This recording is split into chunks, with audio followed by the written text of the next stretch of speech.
guys, welcome back to my YouTube channel. ನೀವೇನ ಚಾನಲ್ಗೆ first time ಇದ್ದರೆ please to like share subscribe and ಇದು cooking series ಅಲ್ಲಿ part 2 ಅಂತ ಅನ್ಕೊಂತೀನಿ. ಫಸ್ಟ್ ಎಪಿಸೋಡ್ ಅಲ್ಲಿ ಬಂದ್ಬಿಟ್ಟು ಕುಕಿಂಗ್ ಎಪಿಸೋಡ್ ಅಲ್ಲಿ ನಾನು ಬಿರಿಯಾನಿ ಮಾಡಿದ್ದೆ ನಮ್ಮ ಅತ್ತೆ ಜೊತೆ ಸೇರ್ಕೊಂಡು.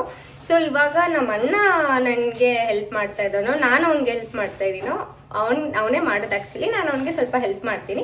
ಅವನು ರವೆ ದೋಸೆ ಮಾಡ್ತಾ ಇದ್ದಾನೆ. ಲಾಸ್ಟ್ ಟೈಮ್ ಯಾವುದೋ ಹೋಟೆಲ್ಗೆ ಹೋದಾಗ ರವೆ ದೋಸೆ ತಿಂದು ಟೇಸ್ಟ್ ಮಾಡಿದಂತೆ ತುಂಬ ಚೆನ್ನಾಗಿ ಆಗಿತ್ತಂತೆ. ಸೊ ಹಾಗಾಗಿ ಅದ್ರ ಬೇಸಿಸ್ ಮೇಲೆ ಇವಾಗ ರವೆ ದೋಸೆ ಮಾಡ್ತಾ ಇದ್ದಾನೆ. ಬಟ್ ನಂಗಂತೂ ಐಡಿಯಾ ಇಲ್ಲ ಹೆಂಗೆ ಮಾಡೋದಂತ. ಯೂಟ್ಯೂಬಲ್ಲಿ ನೋಡಿದ್ದೀವಿ, ಬಟ್ ಆ ಟೇಸ್ಟ್ ಬರುತ್ತಾ ಇಲ್ವಾ ಅಂತ ನೋಡೋಣ. ಫಸ್ಟ್ ಬಂದ್ಬಿಟ್ಟು ಮೀಡಿಯಮ್ ರವೆ ಆ್ಯಂಡ್ ಇದು ಮೊಸರು. ಸೊ ಇದಕ್ಕೆ ಏನೇನು ಮಿಕ್ಸ್ ಮಾಡಬೇಕಂದ್ರೆ ಅಕ್ಕಿ ಹಿಟ್ಟು. ಸೊ ಇವಾಗ ಇದರಲ್ಲಿ ರವೆನ ನೆನೆ ಹಾಕಿದ್ದಾನೆ ನಮ್ಮ ಅಣ್ಣ. ರವೆನ ನೆನೆ ಗೋಧಿ ಹಿಟ್ಟು, ಅಕ್ಕಿ ಹಿಟ್ಟು. ಇದು ಗೋಧಿ ಹಿಟ್ಟು.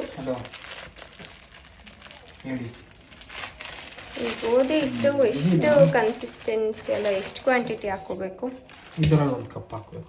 ಈ ಕಪ್ಪಲ್ಲಿ ರವೆನ ಹಾಕಿದ್ದಾನೆ. ಅದೇ ಕಪ್ಪಲ್ಲಿ ಇವಾಗ ಗೋಧಿ ಹಿಟ್ಟನ್ನ 1 ಕಪ್ ಹಾಕ್ತಾ ಇದ್ದೀನಿ. ಸಾಕ ಅಷ್ಟೇ ನಾನು ಹೇಳ್ಬೋದು, ಇನ್ನೆಷ್ಟು ಹೇಳುವ ಅದರ ಇಷ್ಟೇ ಕಪ್ ಅಷ್ಟು ಮೊಸರು. ಸೊ ಇದೇ ಕಪ್ಪು ಮೆಷರ್ಮೆಂಟ್ಗೆ ಕರ್ಡ್ನ ಕೂಡ ಆ್ಯಡ್ ಮಾಡ್ಕೊಳ್ತಾ ಇದ್ದೀನಿ.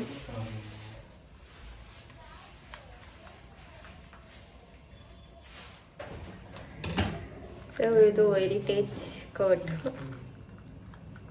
1 ಕಪ್ ಆಫ್ ಕರ್ಡ್. ನಾನು ಬಿಸಿಲಿಗೆ ತಂಪಾಗಿರಲಿ ಅಂತ ತಗೊಂಡು ಬಂದೆ. ಮೊಸರು ಇದು 1 ಕಪ್ ಆಫ್ ಕರ್ಡ್.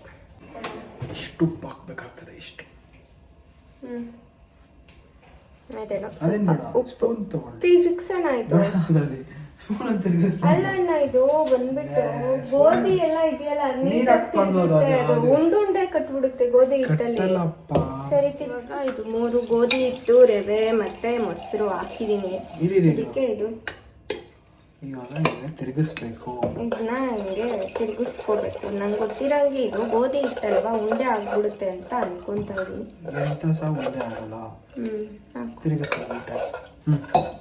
ಇವಾಗ ನೀಟಾಗಿ ತಿರುಗಿಸ್ಕೊಬೇಕು.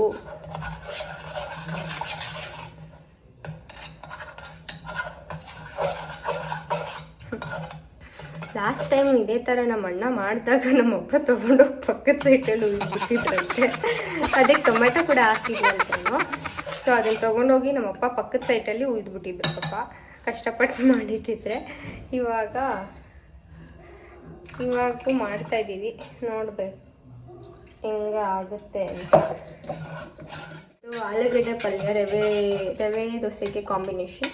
ಸೊ 4 ಪುಟ್ ಆಲೂಗೆಡ್ಡೆನ ಬೇಯಿಸ್ಕೊಳ್ತಾ ಇದ್ದೀನಿ. ಫಸ್ಟ್ ಆಲೂಗೆಡ್ಡೆನ ನೀಟಾಗಿ ತೊಳ್ಕೊಬೇಕು. ಸೊ ಇವಾಗ ಆಲೂಗೆಡ್ಡೆನ ವಾಶ್ ಮಾಡ್ಕೊಂಡಿದ್ದೀನಿ. ಇದನ್ನ ಚಿಕ್ಕದಾಗಿ ಹಚ್ಕೊಂಡ್ರೆ ಒಳಗಡೆ ಎಲ್ಲ ಬೇಗ ಬೇಯುತ್ತೆ. ಸೊ 1-2 ವಿಸಿಲಲ್ಲೇ ಬೇಯಿಸ್ಕೊಬಿಡ್ಬೋದು. ಸೊ ಅದಕ್ಕೆ ಫಸ್ಟು ಕಟ್ ಮಾಡ್ಕೊತಾರೆ. ಇವಾಗ ತಾನೇ ಇಟ್ಟಿದ್ದೀವಿ ಕುಕ್ಕರಿಗೆ. ಆಲೂಗೆಡ್ಡೆ ಹಾಕಿ ಸ್ವಲ್ಪ ವಾಟರ್ ಹಾಕಿ ಆ್ಯಂಡ್ ಸ್ವಲ್ಪ ಸಾಲ್ಟ್ ಎಲ್ಲ ಹಾಕಿ ಇಟ್ಟಿದ್ದೀವಿ. ಒಂದು 3 ವಿಸಿಲ್ಸ್ ಕೂಗಿಸೋಣ.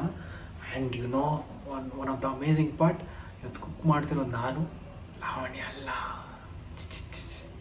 ಸ್ಟೇ ಟ್ಯೂನ್, ಇನ್ನೂ ಕುಕಿಂಗ್ ಸೀರೀಸ್ ನಡೀತಿದೆ. ಅಕ್ಕಿ ಹಿಟ್ಟು ಖಾಲಿ ಆಗಿದೆ, ಅಕ್ಕಿ ಹಿಟ್ಟಿಲ್ಲ, ಅಂಗಡಿ ಎಲ್ಲ ಮುಚ್ಚಿಬಿಟ್ಟಿದ್ದಾರೆ. ಇವಾಗ ಅದಕ್ಕೆ ನಮ್ಮ ಅಣ್ಣನೇ ಅಕ್ಕಿ ಹಿಟ್ಟನ್ನ ಮನೇಲೇ ಮಾಡ್ತಾ ಇದ್ದೇನೆ. ನಮ್ಮ ಅಣ್ಣ ಒಳ್ಳೆ ಮಾಸ್ಟರ್ ಶೆಫ್. ನಾವು ಕಾಮನ್ ಆಗಿ ಅಡುಗೆ ಏನು ಮಾಡ್ತೀವಿ ಅದಕ್ಕಿಂತ ಒಂದು ನೆಕ್ಸ್ಟ್ ಲೆವೆಲ್ ಮುಂದೆ ಹೋಗ್ಬಿಟ್ಟು ಸ್ವೀಟ್ ಎಲ್ಲ ಮಾಡ್ತಾರೆ. ಜಿಲೇಬಿ, ಬಾದುಷಾ, ಜಾಂಗೀರು, ಮೈಸೂರು ಪಾಕು, ರಬಡಿ ಅಂತೆ, ಅದನ್ನು ಮಾಡ್ತಾರೆ. ಅಕ್ಕಿ ಹಿಟ್ಟನ್ನ ಮನೇಲೇ ತಯಾರಿ ಮಾಡಿ ನಮ್ಮ ಅಣ್ಣ ಹಾಕಿದ್ದಾನೆ. ಸೊ ಇವಾಗ ರವೆ ದೋಸೆಗೆ ಕನ್ಸಿಸ್ಟೆನ್ಸಿ ಈ ಥರ ಇದೆ.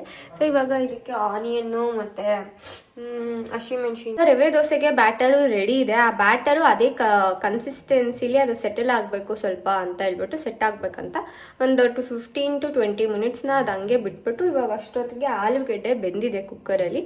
ಆಲೂಗೆಡ್ಡೆದು ಸಿಪ್ಪೆ ಸುಲ್ಕೊಳ್ಳೋಣ. ಇವಾಗ ಆಲೂಗಡ್ಡೆ ಇದು ಬಂದಿದೆ, ಹೋಗಿ ಬರ್ತಾ ಇದೆ. ಇವಾಗ ಸ್ವಲ್ಪ ಇದಕ್ಕೆ ತಣ್ಣೀರು ಬಿಟ್ಬಿಟ್ಟು ಆಲೂಗಡ್ಡೆದು ಸಿಪ್ಪೆ ಸುಲ್ಕೊಳ್ಳೋಣ.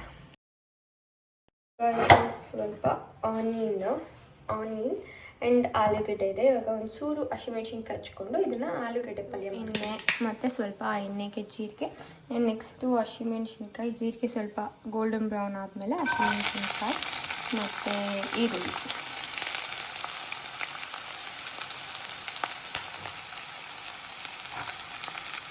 ಸಾಕಂತ ಅಂದ್ಕೊಳ್ತೀನಿ.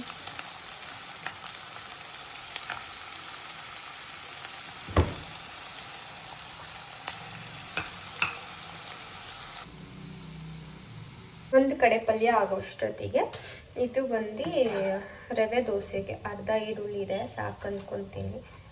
ಆ್ಯಂಡ್ ಮೆಣಸಿನ್ಕಾಯಿ ಒಂದು ಸ್ವಲ್ಪ, ಕೊತ್ತಂಬರಿ ಒಂದು ಸ್ವಲ್ಪ, ಜೀರಿಗೆ ಒಂದು ಸ್ವಲ್ಪ ರೆಡಿಯಾಗಿದೆ. ಇವಾಗ ದೋಸೆಗೆ ಅದೆಲ್ಲ ಹಾಕಿಸಿ ಇವಾಗ ದೋಸೆಗೆ ರೆಡಿ ಆಗ್ತಾಯಿದೆ. ಹಾಕಲ್ಲ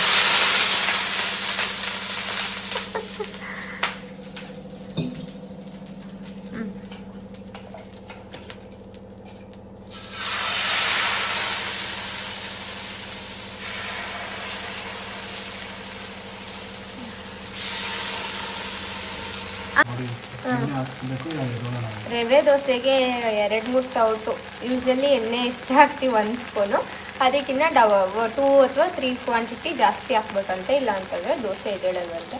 ಈ ಅಂಚಲಿ ದೋಸೆ ಈ ಥರ ಇದೆ. ಈ ಅಂಚಲಿ ಒಂದು ರೇಂಜಿಗೆ ಕನ್ಸಿಸ್ಟೆನ್ಸಿ ಬಂದಿದೆ, ಗೊತ್ತಿಲ್ಲ, ನೋಡೋಣ ಹಿಂಗೆ ಆಗುತ್ತೆ ಅದೇ ಥರ ಅಂತ. ಇವರೇ ಮಾಸ್ಟರ್ ಶೆಫ್ ಅಡುಗೆ ಮಾಡಿರೋ ಅಂಥವ್ರು. ಟೇಸ್ಟ್ ಮಾಡಿಬಿಟ್ಟು ಹೇಳ್ತೀವಿ ಹಿಂಗಾಗಿದೆ ಅಂತ. ಆ್ಯಂಡ್ ಇನ್ನೊಂದು ಕಡೆ ಪಲ್ಯ ರೆಡಿ ಇದೆ.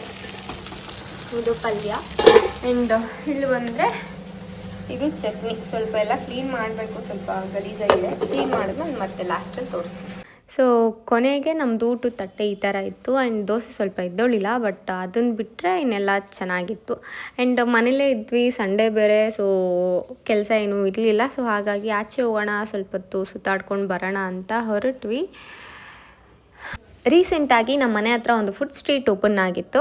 ಸೊ ಆ ಫುಡ್ ಸ್ಟ್ರೀಟಲ್ಲಿ ಹೋಗಿ ಟೇಸ್ಟ್ ಮಾಡೋಣ ಅನ್ನೋಷ್ಟೊತ್ತಿಗೆ ಅಂಗಡಿನೇ ಎತ್ಬಿಟ್ಟಿದ್ರು. ಸೊ ರೀಸನ್ ಏನು ಅಂತ ಗೊತ್ತಿಲ್ಲ, ಬಟ್ ಗಾಡಿಗೆ ಸ್ವಲ್ಪ ಫ್ಯೂಯಲ್ ಕಡಿಮೆ ಇತ್ತು. ಸೊ ಫ್ಯೂಯಲ್ ಮಾಡಿಸ್ಕೊಂಡು ನಾವು ಯಾವಾಗಲೂ ಹ್ಯಾಂಗ್ಔಟ್ ಆಗುವಂಥ ಪ್ಲೇಸು ಗೋಪಿ ಐಸ್ ಕ್ರೀಮ್ಸ್, ಅಲ್ಲೇ ಹೋಗ್ಬಿಟ್ಟು ಒಂದು ಗಡ್ಬಡು ಒಂದು ಹಾಟ್ ಚಾಕ್ಲೇಟ್ ತಿಂದ್ಕೊಂಡು ಮನೆಗೆ ಬಂದ್ವಿ. This was our day. Thank you for watching. Stay tune for more updates.